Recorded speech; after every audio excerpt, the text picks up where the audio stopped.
शासन प्रशासन में हमने देखा है, शासन प्रशासन में सभी हमारा जो नेतृत्व करती महिलाएं हैं, वो आज क्या कर रही है।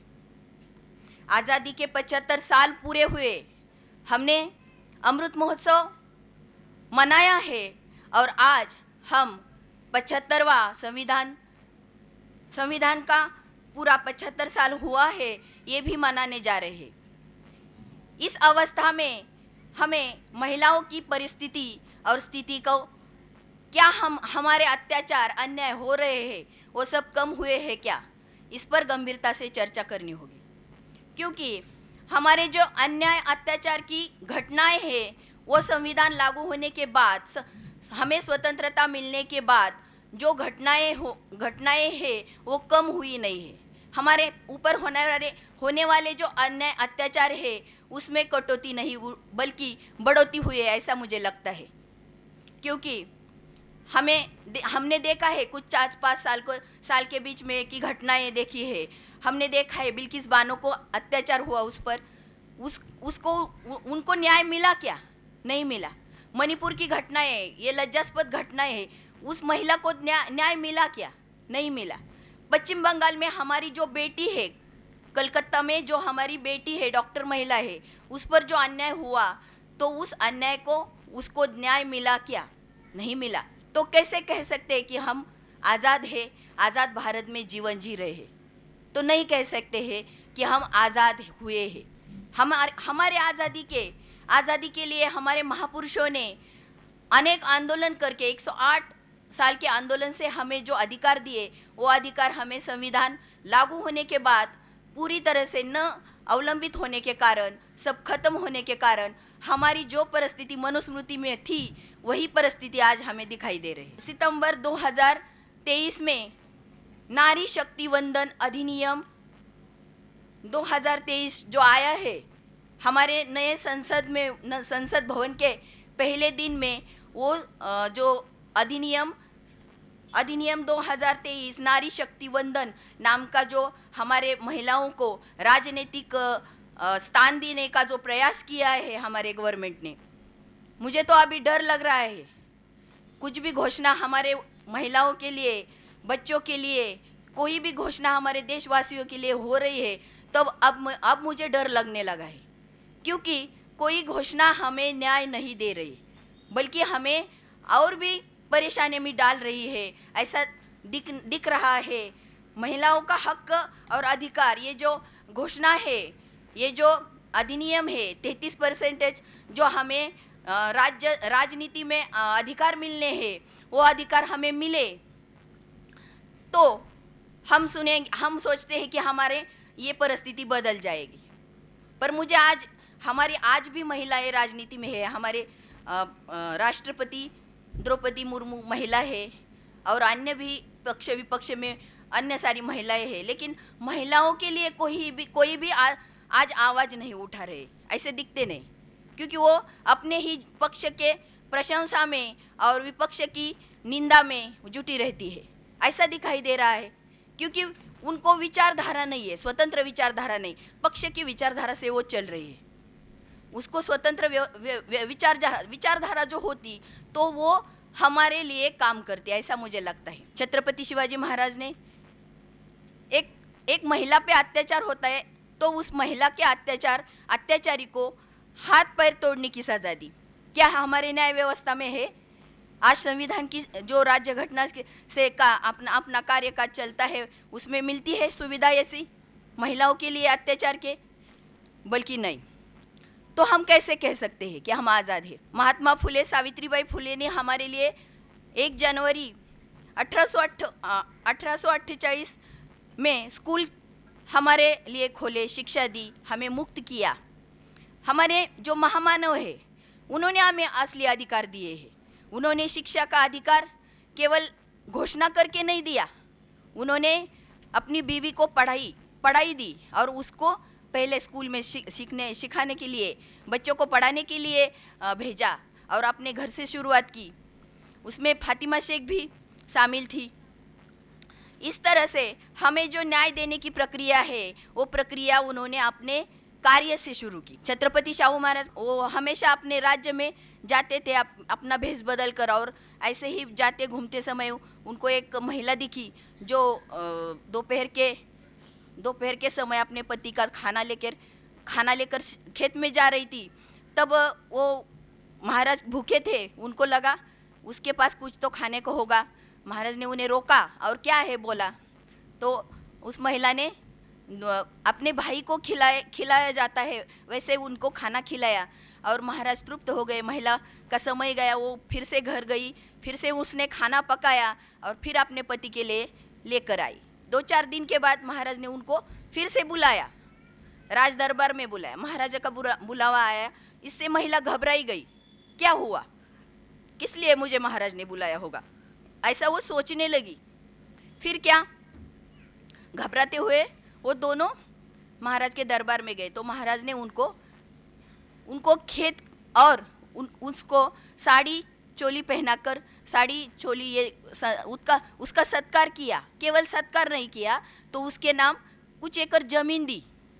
ये है असली न्याय। और डॉक्टर बाबा साहब आम्बेडकर ने, तो हमें पता है, कल से 2 दिन से हम सुन रहे हैं कि उन्होंने कितना कष्ट झेलकर हमें ये स्वतंत्रता बहाल कर दी है। उस स्वतंत्रता की वजह से हम आज यहाँ पर स्पीच दे रहे हैं, यहाँ पर हम अपनी पैरों पर खड़े होकर अपना जीवन व्यतीत कर सकते हैं। इतनी स्वतंत्रता हमें हमारे संविधान के रूप में बाबा साहब ने दी है। महिलाओं को ज़्यादा जिम्मेदारी है, क्योंकि महिलाओं में से ही वो ज़्यादातर काम हो सकता है। हमारे दादी ने हम में चेतना पैदा की, सीखने की चेतना पैदा की, और उसका एक और उदाहरण है, उसने ज़मीन उस समय में उसने संघर्ष किया, और संघर्ष करके उसने जो ज़मीन है उसकी ज़मीन को उसने हाथ नहीं लगाया। हमारे पिता को पढ़ाने के लिए उसने लोगों के घर जाके काम किया, काम करके वो पढ़ाती रही, पर ज़मीन को हाथ नहीं लगाया। पर जैसे ही स्कूल खोलने की बात आई, हमारे ज़मीन पे स्कूल खोलने की बात आई, तो हमारी दादी ने 4-5 गुंठा ज़मीन वो स्कूल के लिए दान करवा दी। ये जो घटनाएं हैं, ये उस समय में मेरे मन पे, वो मेरे दिमाग में रही कि हमारी दादी अनपढ़ होकर इतना कुछ कर सकती है अपने इतने से जीवन काल में। हमारे महापुरुषों ने कितना त्याग किया हमारे लिए, और हम क्या कर रहे हैं? हम पढ़े लिखे हैं, लेकिन हम क्या कर रहे हैं समाज के लिए? क्योंकि हम में वो जो चेतना है, सामाजिक चेतना, वो सामाजिक चेतना कम है। महिलाओं की गलतफहमी है यहाँ कि मैं होशियार थी, मैं पढ़ाई में अच्छी थी, मुझे अच्छे मार्क्स थे, इसलिए मैं पढ़ी लिखी, और मैं जो नौकरी करती हूँ वो सब मैंने खुद का निर्माण है, उसमें किसी का हाथ नहीं है, ऐसा गर्व वो महसूस करती है। और वो पीछे जाके नहीं देखती। जो कौम अपना इतिहास नहीं जानती वो भविष्य निर्माण कर नहीं सकती है, बाबा साहब ने हमें कहा है, और वो बात सच है। क्योंकि हमने हमारा इतिहास ही नहीं जाना, हम कहाँ से हैं और क्या कर रहे हैं और हमें क्या करना चाहिए। ये जो सामाजिक चेतना है, वो चेतना हम में पैदा नहीं होती तब तक कोई आंदोलन ज़्यादा पैमाने पे यशस्वी नहीं हो सकता। सिंधु घाटी से लेके जाता है, सिंधु घाटी में महिला राज करती थी, और बीच में पुरुष प्रधान संस्कृति आई। किसके कारण वो आई है? महिलाओं को गुलाम किसने बनाया? महिलाओं का अपना इतिहास क्यों नहीं मालूम? तो महिलाओं को पीछे झांक के देखना चाहिए, इतिहास में पढ़ना चाहिए। पढ़ेंगे तो बढ़ेंगे। ये केवल बोलने के शब्द नहीं, वो सच्चाई में लाने के शब्द है। क्योंकि हमने देखा है मनुस्मृति में हमारे ऊपर अनेक बंधन लादे, और वो बंधनों के कारण हम गुलाम हुए। मनुस्मृति में कहा है, न श्री स्वातंत्र्य मर्हति, श्री को कोई भी स्वातंत्र्य नहीं देना चाहिए। वो जो स्वतंत्र हो गई तो वो क्या कर सकती है? इतना नीच लेवल पर जाके लिखा है वहाँ पे संविधान में, जो हमने पढ़ा तो हमें लज्जा उत्पन्न होती है। महिलाओं को मैं रिक्वेस्ट करती हूँ यहाँ के मंच से कि वो एक बार पढ़े मनुस्मृति में महिलाओं के बारे में क्या लिखा है। एक बार तो पढ़ना चाहिए, फिर लगेगा हमें संविधान से क्या मिला है। क्योंकि फोकट में मिलने की जो बात है, हक और अधिकार हमें ये फुकट में मिले हैं, मुफ्त में मिले हैं, उसकी हमें कीमत नहीं है। बाबा साहब ने जो हमें, हमारे महापुरुषों ने जो हमें हक का अधिकार दिए हैं, वो हक का अधिकार वो हमें कानूनी तौर पे रखे हैं, तो हम आज़ादी का आज जीवन जी रहे हैं। वो आज़ादी की जीवन अभी भी ख़त्म करने शुरू किया है। हमने देखा है, हम महिलाओं को कभी भी जो राजनीति में हमारे शासक वर्ग में जो महिलाएं, वो इस पे कभी भी बात करती दिखाई नहीं दे रही, कभी भी नहीं दिखा रहे। तेल गैस इतनी सारी ये इतनी ही हमारी समस्या है क्या? पढ़े लिखे उस ज़माने में हमें गैस लगता था। टीवी पे जाहिरात आपने देखी होगी, वो ऐड देखी होगी, वो कमला गैस मुफ्त है। हमारे महाराष्ट्र के इलेक्शन के टाइम वो बहुत बार हमने देखा। महिलाओं को वही काम करना है। कौन सा काम? चूल्हा चौका। तो पढ़ाई की क्या ज़रूरत है उसके लिए? क्यों महामानव ने हमें पढ़ाई दी? क्यों सिखाया हमें? चूल्हा चौका तो उसमें तो क्या ज़्यादा ताकत लगानी, दिमाग वाली ताकत नहीं लगानी पड़ती है। वो हमारे माता से, हमारे दादी से हम सीख जाते हैं। पढ़ाई क्यों हमें महामानव ने दी?